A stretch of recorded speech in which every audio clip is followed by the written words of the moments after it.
ஈரோடு கிழக்கு இடைத்தேர்தலில் பதிவான மின்னணு வாக்குப்பதிவு இயந்திரங்கள் சித்தோடு அரசு பொறியியல் கல்லூரியில் உள்ள ஸ்ட்ராங் ரூமில் வைக்கப்பட்டு சீலிடப்பட்டது. கூடுதல் விவரங்களை வழங்குவதற்காக செய்தியாளர் குணசேகரன் இணைகிறார். குணசேகரன், விவரங்கள்.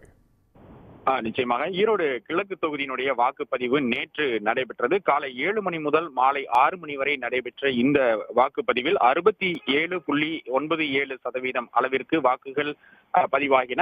இந்த வாக்குச்சாவடிகளில் பயன்படுத்தப்பட்ட மின்னணு வாக்குப்பதிவு இயந்திரங்கள் பலத்த பாதுகாப்புடன் மத்திய தொழில்துறை பாதுகாப்பு படையினருடைய துப்பாக்கி ஏந்திய பாதுகாப்புடன் ஒவ்வொரு வாக்குச்சாவடியிலும் இருந்து எடுத்துச் செல்லப்பட்டு வாக்கு எண்ணிக்கை மையமான சித்தோடு IRTT என்று சொல்லக்கூடிய அரசினர் பொறியியல் கல்லூரி அமைக்கப்பட்டிருக்கக்கூடிய பாதுகாப்பு அறையில் வைக்கப்பட்டிருக்கின்றன. இங்கு பாதுகாப்பு அறையில் மாவட்ட தேர்தல் அதிகாரியும் ஆட்சியருமான ராஜகோபால் சுன்கரா மற்றும் தேர்தல் பார்வையாளர், அதே போன்று வேட்பாளர்களினுடைய முகவர்கள் முன்னிலையில் உள்ளே வைத்து பாதுகாப்பாக சீல் வைக்கப்பட்டிருக்கின்றது.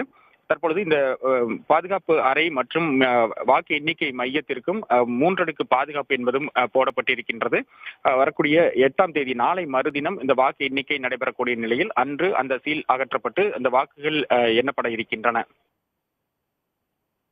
சேகரன், தகவல்களுக்கு நன்றி. உடனுக்குடன் செய்திகளை தெரிந்து கொள்ள சன் நியூஸ் பெல் ஐகானை கிளிக் பண்ணுங்க.